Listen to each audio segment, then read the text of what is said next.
Have you noticed a decrease in debt collection calls lately? Well, sit tight to learn why and stay till the end of the video because I have something for you. So in November 2021, the Consumer Financial Protection Bureau expanded the rules to the Fair Debt Collection Practices Act. And there were already rules and regulations set in place by the Fair Debt Collection Practices Act. But for some reason, a lot of these collection agencies were running amok, including these junk debt buyers, and they thought those rules didn't apply to them. So they were disregarding those rules and violating the law, and they just got out of control.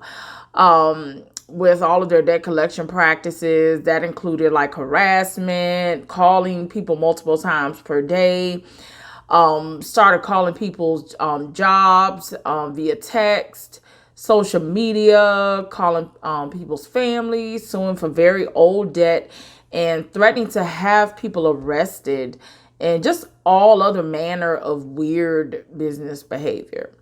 So as a result of their shenanigans, the Consumer Financial Protection Bureau said, that's enough. And the collection agencies got put in permanent timeout through Regulation F.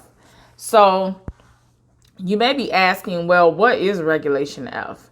So Regulation F, in short, it's a very powerful addition to the Fair Debt Collection Practices Act. So here's what Regulation F says in a nutshell. So you got two takeaways. You got a 7 and 7 rule, which means a debt collector can only call you 7 times in 7 days for each individual account that they are trying to collect on. And so after they actually talk to you on the phone, like make contact, then they can only call you once within that 7-day period.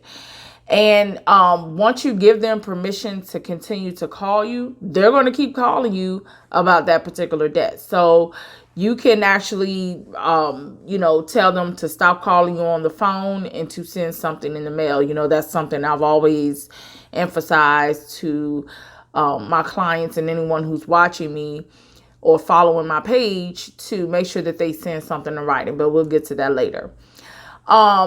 And because the law has allowed these debt collectors to also send you text messages or contact you via social media, if you've opted to receive text messages from these debt collectors, Regulation F requires them to also provide the option for you to opt out of receiving text messages. So this is the change. But that can be tricky because some scam companies can disguise themselves as debt collectors and send you a link via text message, and you can end up being financially compromised. So just be careful with that. And also, if a debt collector texts you, keep that text message for your records and don't delete them. Because if they keep harassing you about a debt via text message, you can still sue. And so, just make sure you keep that text message on record, okay? And reach out to a consumer attorney if you have additional information. So the next takeaway is their 5 and 5 rule.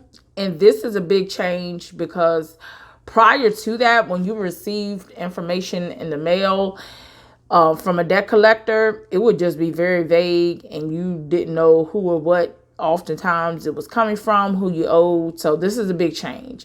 So what the 5 and 5 rule says is within 5 days of their initial telephone contact with you, the debt collector must send you a debt validation letter in plain language via mail. This includes 5 bulleted points instructing you on how to dispute the debt and what else you need to do regarding that debt. So please see this example letter.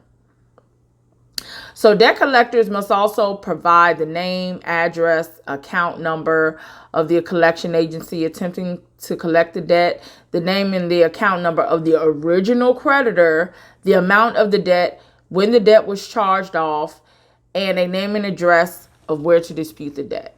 Now, they must also include at the bottom where you need to either send the dispute or where to pay. They need to make sure that that is written in plain language, nothing vague.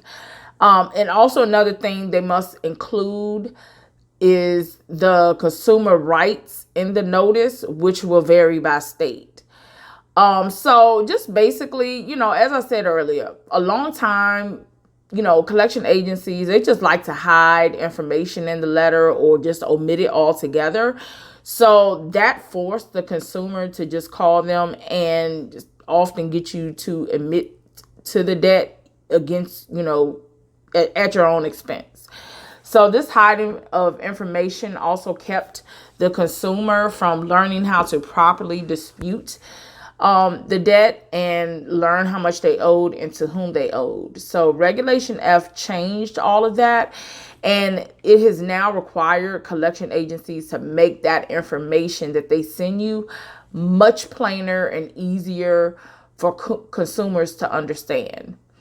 So if you get a letter in the mail, don't ignore it. Dispute it, because that's your right.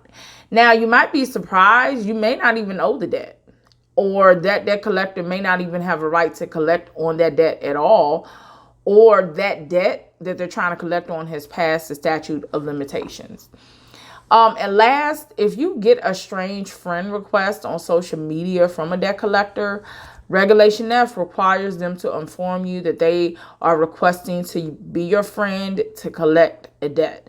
And they also can't post publicly that you owe a debt on their social media or your social media. And they also can't reach out to your family about their debt. So that's just really weird. But anyway, so Regulation F, it's just made it easier and better for consumers to dispute alleged debts from collection agencies and prevent them from further violating the Fair Debt Collection Practices Act. So that was it. If you are at this point in the video, thank you so much for watching, and make sure to like, share, and subscribe. Oh, and make sure to screen capture this cease and desist letter that I saved for you. Talk to you later.